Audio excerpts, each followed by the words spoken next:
दोस्तों, कुछ दिन पहले मैंने एक कहानी सुनाई थी आपको।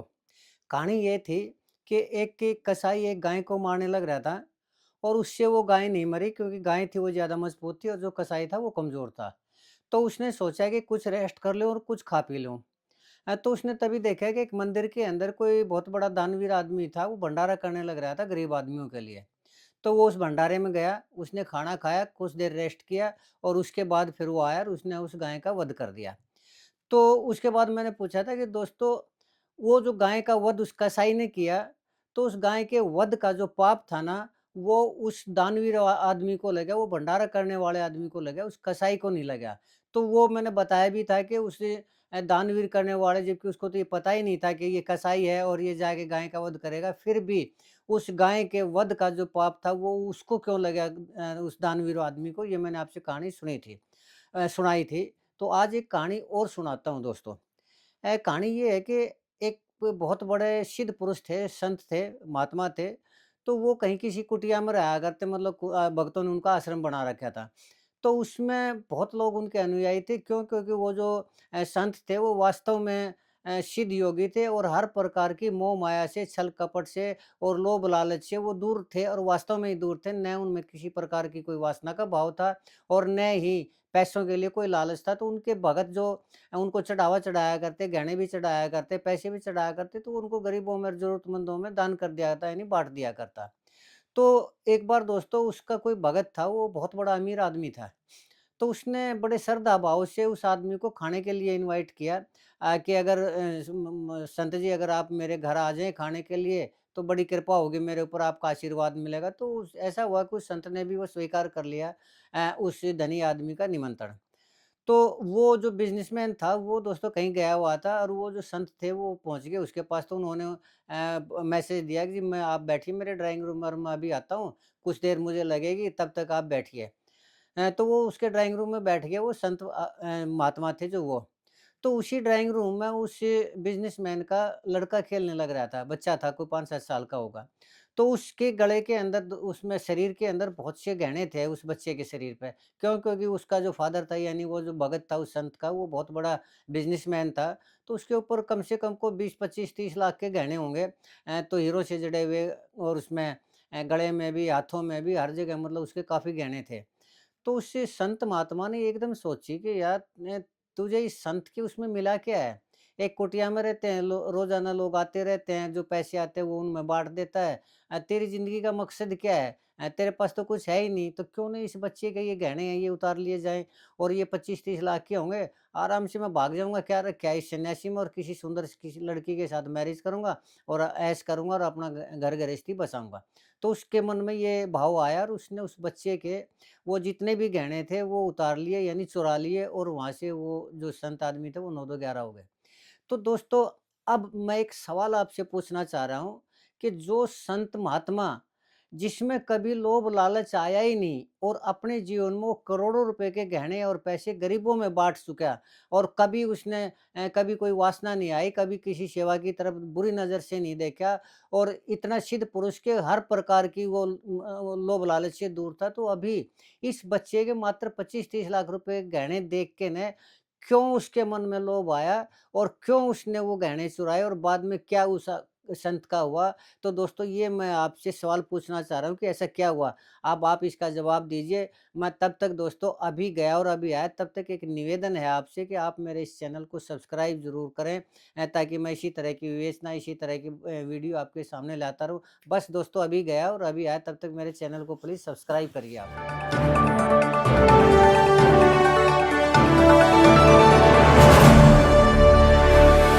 दोस्तों नमस्कार।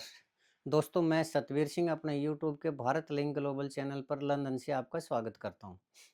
दोस्तों, मैंने आपको कई बार बताया है कि मैंने लगातार 25 साल तक पत्रकारिता की है और उस 25 सालों में मैंने लगभग 20-25 हज़ार लोगों के इंटरव्यू लिए हैं, हर फ़ील्ड के इंटरव्यू लिए हैं। बड़े-बड़े पॉलिटिशियन के भी इंटरव्यू लिए हैं, बड़े-बड़े अधिकारियों के भी इंटरव्यू लिए हैं, यानी किसी भी डिपार्टमेंट के जो टॉप अधिकारी रहे हैं, उनके भी इंटरव्यू लिए हैं, और आम आदमी के भी लिए हैं। मतलब हर तरह के लोगों के मैंने इंटरव्यू लिए हैं अपने इस 25 साल के अंदर। लेकिन अब दोस्तों, मेरी उम्र हो चुकी है 60 साल से ज़्यादा। तो अब पहले तो मैं फ़ील्ड में जाया करता, कोई घटना होती ग्राउंड ज़ीरो पे भी जाया करता और लोगों से मिला भी करता, लेकिन अब इतनी ज़्यादा उम्र होने से दोस्तों अब मेरे अंदर इतनी वो हिम्मत रही नहीं कि मैं फ़ील्ड में जाके भाग-दौड़ कर सकूँ, जैसे आजकल के बच्चे कर लेते हैं। तो अब मैं क्या करता हूँ कि एक जगह बैठकर जो भी पब्लिक डोमेन में चीज़ें आई हुई होती हैं, चाहे वो सोशल मीडिया हो, नेशनल मीडिया हो, प्रिंट मीडिया हो, कोई भी हो, उसके ऊपर मैं सिर्फ़ अपनी विवेचना करता हूँ, उस मैटर की, उस मुद्दे की विश्लेषण करता हूँ और वो भी अपने निजी अनुभव के आधार पर। तो विश्लेषण होता है दोस्तों, वो हो सकता है गलत भी हो सकता है, वो ठीक भी हो। लेकिन अपने कुछ तो उम्र के अनुभव के आधार पर, कुछ पत्रकारिता के आधार पर मैं समझता हूँ कि मैं लगभग जो विश्लेषण करता हूँ, आगे चल के वो लगभग थोड़ा ठीक-ठाक साबित होता है, यानी सही साबित होता है। तो दोस्तों आजकल एक मैटर चला हुआ है हरियाणा के अंदर और वो मैटर ये है कि पूर्व आईपीएस हैं आरएस यादव जी यानी राम सिंह यादव जी। वो सेवानिवृत्त आईपीएस हैं, एसपी हुआ करते वो, तो उन्होंने किसी निजी चैनल पे इंटरव्यू देते हुए एक बात कही थी यानी एक एलिगेशन लगाया था अभय चौटाला जी के ऊपर कि अभय चौटाला जी ने मेरे को 39 जूते मारे और मैंने ये गिने थे। तो उनकी बात सुन के न अभय चौटाला जी है वो भड़क गए और उन्होंने उनको 100 करोड़ रुपए का नोटिस का मानहानि का दावा करने का धमकी दी और ये कहा कि अभी कोर्ट में मैं उनको खींचूँगा और इनको जेल करवाऊँगा नहीं तो वो माफ़ी माँगेंगे। और आरएस यादव जी थे वो भी इसके लिए तैयार थे। तो जब 22-23 साल के बाद जब उन्होंने एलिगेशन लगाए दोस्तों, तो सवाल तो उठने ही उठने थे। तो उसी आधार के ऊपर जो उन्होंने कहा था, तो मैंने भी उनसे सवाल पूछे कि 22 साल तक कहाँ थे जो आज आपने जो एलिगेशन लगाए हैं एकदम से। उसके बाद और भी उन्होंने मेरे को जवाब दिया, तो जितने भी जवाब दिए उनसे कुछ और सवाल बनते रहे, तो मैं उनसे पूछता रहा, वो जवाब देते रहे। लेकिन इस सारे मामले में दोस्तों सवाल इसलिए उत्पन्न हुए कि राम सिंह यादव जी जो भी इंटरव्यू देते थे उसमें एक ही बात कहते, कोई भी सवाल पूछता तो उसका जवाब देते। लेकिन कल एक इंटरव्यू देखा दोस्तों मैंने, उसमें उन्होंने कंप्लीट बातें जितनी भी थी, उनका जवाब दिया और उन्होंने मेरे बारे में भी बताया कि उन्होंने भी मेरे से कुछ सवाल पूछे थे। हाँ, मैंने उनसे सवाल पूछे थे, लेकिन सवाल मैंने पूछे थे कि क्योंकि वो एक ही पॉइंट बोला करते, सारे नहीं बोला करते, तो जो है कि 22 साल किस तक क्यों नहीं वो चुप रहे या फिर उन्होंने पजामे का नाम लिया कि एक आईपीएस पजामा नहीं पहनते, ये सारे सब कुछ सवाल पूछे और उन्होंने जवाब भी दिए थे उसके। लेकिन दोस्तों कल उन्होंने सारा मामला खोला है कि वो 22 साल पहले मैंने नहीं, वो 22 साल के बाद मैंने वो नहीं किया, वो जिस टाइम मेरे साथ वो हुआ उस टाइम भी मैंने मीडिया में पत्रकार वार्ता की थी और उन्होंने उस चीज़ के जो प्रिंट मीडिया था उसके वो दिखाए थे प्रेस नोट वगैरह, सॉरी वो जो पेपर में आए हुए थे वो सारे उनकी कटिंग थी उनके पास, वो दिखाए थे। उसके बाद जब आज और भी सवाल उठते रहे, तो आज उन्होंने कंप्लीट बताया कि सिर्फ़ इतना ही नहीं कहा मैंने, प्रेस वार्ता तो मैंने जारी की थी। उसके अलावा मैंने अपनी शिकायत की थी कुमारी शैलजा जी से। और क्योंकि कुमारी शैलजा जी थी, वो सिरसा से संबंध रखती हैं और वो एक कांग्रेस की बड़ी नेता थी, तो कुमारी शैलजा जी ने मुख्यमंत्री उस टाइम हुआ करते भूपेंद्र हुड्डा जी, तो उनको लिख दिया। लेकिन भूपेंद्र हुड्डा जी ने उसके ऊपर इतनी तो कार्रवाई की कि जो मेरे ऊपर जो फर्जी वो आरोप थे, उनको तो मेरे से वो करवा दिया, बचा दिया, यानी उनको तो सॉर्ट आउट करवा दिया। लेकिन जो अभय चौटाला जी मेन जिन्होंने मेरी इंसल्ट की थी, जिन्होंने मेरी पिटाई की थी, उनके खिलाफ उन्होंने कुछ भी नहीं किया। तो इसमें दोस्तों जब ये कल का इंटरव्यू मैंने देखा तो इसमें ये मुझे महसूस हुआ कि आरएस यादव जी सही बोल रहे हैं, सच बोल रहे हैं सारी बातें। क्यों बोल रहे हैं दोस्तों? तो इसके उन्हीं की बातों में कुछ प्रमाण भी दिखाई दे रहे थे। पहली बात तो ये था कि अभय यादव जी ने जो 100 करोड़ की मानहानि का दावा किया था, एक बार तो उन्होंने दावा कर दिया, धमकी दे दी, लेकिन उसके बाद उनकी कोई कार्रवाई नहीं दिखाई दी। अगर वो 100 करोड़ का नोटिस भेजते तो वो ये भी बताते कि मैंने नोटिस भेज दिया, उस वकील के थ्रू नोटिस भेज दिया। खैर अब तक तो बताया नहीं, आगे वो भेजें तो भेजें लेकिन। और उसके जवाब में उनकी मिसेज़ ने भी बदले में 100 करोड़ के नोटिस का वो किया और पब्लिक डोमेन में उन्होंने एक मुहिम भी चलाई। और दूसरा फिर ये है कि इस चीज़ के सबूत जब वो राम सिंह यादव जी ये कह रहे हैं कि मैंने कुमारी शैलजा जी को भी कहा और कुमारी शैलजा जी ने भी हल्की-फुल्की कार्रवाई की, भूपेंद्र हुड्डा जी ने भी कार्रवाई की, तो ये तो सबूत अपने आप में है। क्यों? क्योंकि भूपेंद्र हुड्डा जी ने अगर कुछ लिखा होगा तो वो तो ऑन रिकॉर्ड होगा, उस चीज़ को डिनाई तो भूपेंद्र हुड्डा जी कर नहीं सकते। लेकिन मेन बात ये थी कि न्याय नहीं मिला राम सिंह यादव जी को और वो न्याय ना मिलना ही सबसे बड़ी बात है और आज भी जब वो सेवानिवृत्त हो चुके हैं, उनकी ये बात सही है कि अगर राजनीतिक लाभ लेना होता तो मैं 2024 के इलेक्शन से उससे पहले वो उसका राजनीतिक लाभ लेता या फिर म अगर अभय चौटाला जी का मुझे कोई राजनीतिक नुकसान करना होता तो इलेक्शन के टाइम में करता, अब तो 4 साल पड़े, ये बात बिल्कुल सही है। इस मामले में राम सिंह यादव जी बिल्कुल सही बोल रहे हैं, ठीक बोल रहे हैं। लेकिन दोस्तों अब वही बात आती है कि राम सिंह यादव जी के साथ अगर इस तरह का हादसा हुआ है, तो उनके साथ न्याय नहीं किया किसी ने भी। क्यों? क्योंकि ये शुरू से ही लग रहा था कि जब इनेलो का राज था, तो इनेलो के राज के अंदर दोस्तों इतनी बातें हुआ करती, इतना कुछ हुआ करता, इतना ज़्यादा खौफ सुनने में आया करता, पता नहीं वो सच तक झूठ था, कि हर आदमी उनसे डरा करता। और अगर उन चर्चाओं को सुन के ने अब जो इन्होंने एलिगेशन लगाया है, तो वो सही दिखाई दे रहा है। क्यों? क्योंकि उस टाइम बच्चा-बच्चा इनेलो राज की जो गुंडागर्दी कहिए या दबंगई कहिए या फिर सख्ती कहिए और या फिर जो उन्होंने मार-पिटाई या इस तरह की किया, वो चर्चा का विषय ज़रूर रहा है, चाहे वो किसी भी रूप में रहा हो वसूली का भी और इस तरह का भी। उस टाइम में ये सुनने में आया करता है कि कोई चौटाला टैक्स भी हुआ करता है। ख़ैर ये तो कुछ बातें होती हैं, कुछ बातें नहीं होती, लेकिन ये चर्चाएँ हुआ करती, ये आम हुआ करती दोस्तों। तो लेकिन फिर मेन बात यही आती है दोस्तों कि एक आईपीएस अधिकारी के साथ भी अगर हो गया और वो एक जेंटल आदमी, शरीफ आदमी और उसको भी न्याय नहीं मिला, तो फिर अब न्याय करेगा कौन? उस टाइम मुख्यमंत्री हुआ करते भूपेंद्र हुड्डा जी जब उन्होंने शिकायत की, तो भूपेंद्र हुड्डा जी ने जो वो एफआईआर उनके खिलाफ हुई थी जीप की जो वो मिसयूज़ करना था सरकारी जीप का या उसका, वो तो उन्होंने सॉर्ट आउट करवा दिया। लेकिन मेन बात ये थी कि उनके साथ जो उनकी मार-पिटाई हुई थी, उसके ऊपर उन्होंने कोई कार्रवाई नहीं की। तो इससे इस चीज़ को भी बल मिलता है कि ये जो नेता हैं, चाहे कोई भी किसी भी पार्टी का हो, बाहर से तो एक-दूसरे की बुराई करते रहेंगे, एक-दूसरे को गालियाँ देते रहेंगे, लेकिन अंदर में वास्तव में ये सभी एक हैं और एक-दूसरे की मदद करते रहते हैं। और आम आदमी के लिए इनकी नज़रों में कोई जगह नहीं है, ये बात को टाल देते हैं या फिर उसके ऊपर कोई एक्शन नहीं लेते या फिर जो दूसरे नेता होते हैं, चाहे विपक्ष का भी क्यों ना हो, उसको वो बचा लेते हैं। ये अमूमन चर्चा का विषय है और ये लोग कहते हैं खुली ज़ुबान में कहते हैं, दबी ज़ुबान में नहीं। तो अब सवाल ये है दोस्तों कि फिर अब राम सिंह यादव जी को न्याय कौन देगा? क्या अगर कोई अधिकारी, कोई कोर्ट, कोई मुख्यमंत्री या कोई भी जब न्याय नहीं करता जनता के साथ अगर किसी शरीफ आदमी के साथ, तो क्या उसको न्याय मिलेगा ही नहीं? तो मैं ये मानता हूँ दोस्तों कि उसको न्याय मिलने की संभावना है और न्याय मिलता है। लेकिन वो जो न्याय है ना, वो इंसानी कोर्ट में नहीं, वो उस परमात्मा की कोर्ट में मिलता है। और हर वो दबंग आदमी, हर वो गुंडा बदमाश आदमी जो किसी शरीफ आदमी को किसी गरीब आदमी को तंग करता, सताता और उसके साथ न्याय नहीं करता, तो दोस्तों उसका न्याय ज़रूर होता है और मैंने बार-बार उदाहरण भी दिए हैं। और अगर बात इनेलो की करें, तो इनेलो के राज में जितनी भी ये चर्चाएँ सुनी थी, जो दबंगई की चर्चाएँ सुनी गई थी, उसके ऊपर अगर आप थोड़ा-सा नज़र उठा के देखेंगे, तो प्रकृति के न्याय की तरफ भी आप देखेंगे, तो उसमें भी लगता है कि प्रकृति का न्याय हुआ है। और इस मामले में अगर ये राम सिंह यादव जी हैं, इस मामले में भी मुझे लग रहा है कि अगर किसी सत्ता पक्ष के किसी भी लीडर में कोई ताकत नहीं थी कि वो अभय चौटाला जी के खिलाफ कुछ कर लें, तो मुझे लगता है कि शायद इस मामले में परमात्मा का जो न्याय है वो ज़रूर होगा। हालाँकि ये जो मामला हुआ है, मैं इसका विटनेस नहीं हूँ, मेरे पास कोई वो नहीं है, मैं पुष्टि नहीं करता इस चीज़ की।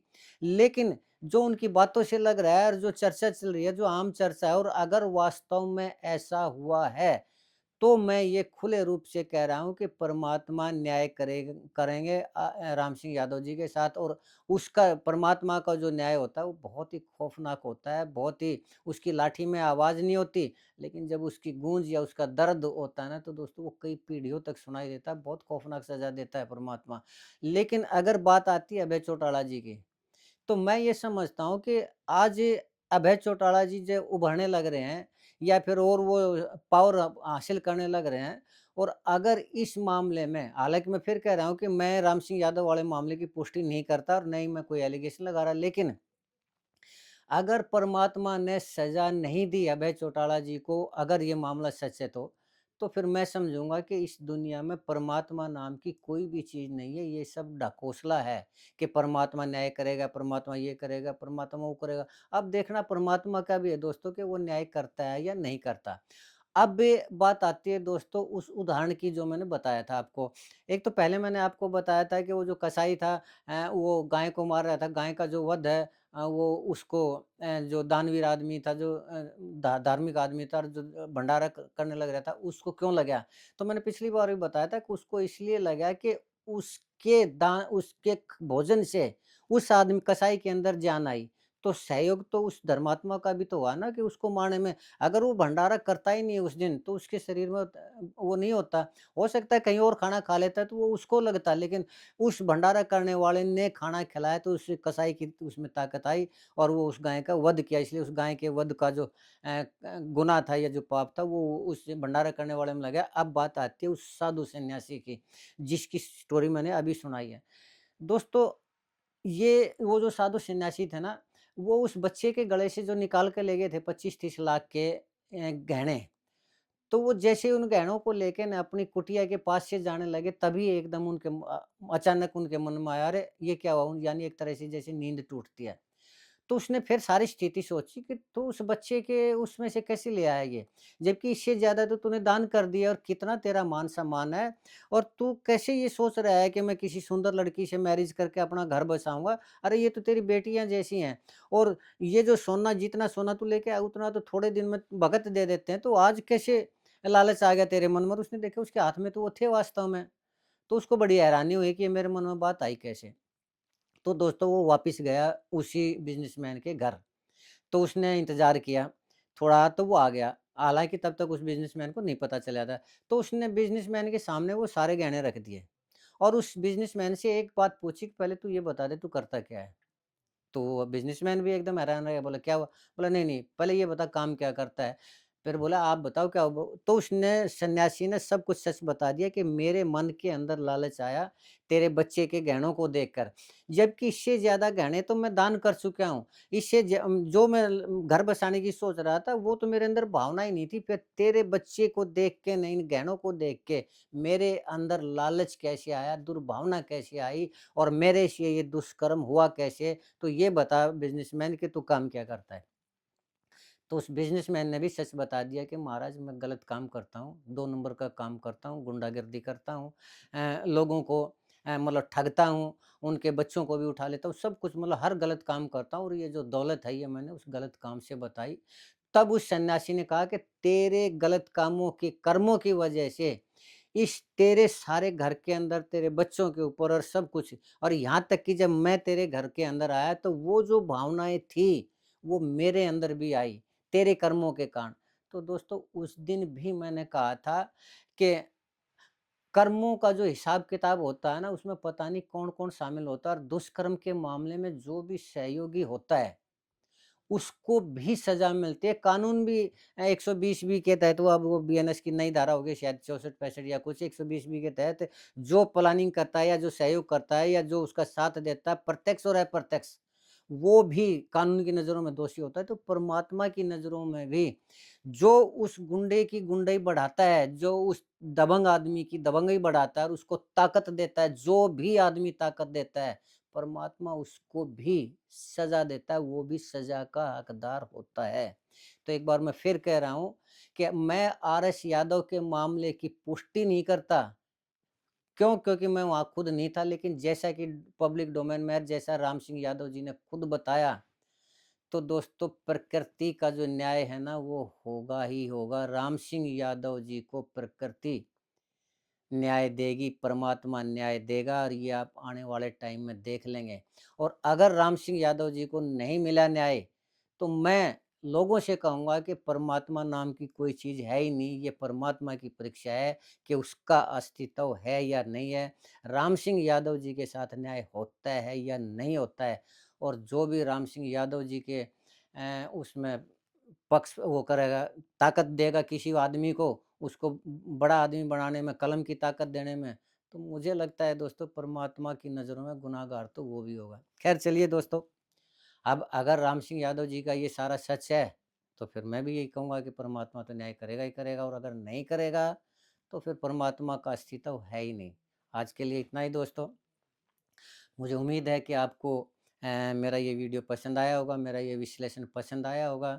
मैं फिर कह रहा हूँ कि ये विश्लेषण मेरा अपना है, पब्लिक डोमेन में जो चीज़ है उनके आधार पर है। मैं किसी चीज़ की पुष्टि नहीं करता और मैं ये भी नहीं कहता कि मेरा ये जो आकलन है ये ठीक होगा ही होगा। ये अनुभव है मेरा जो गलत भी हो सकता है, ठीक भी हो सकता है।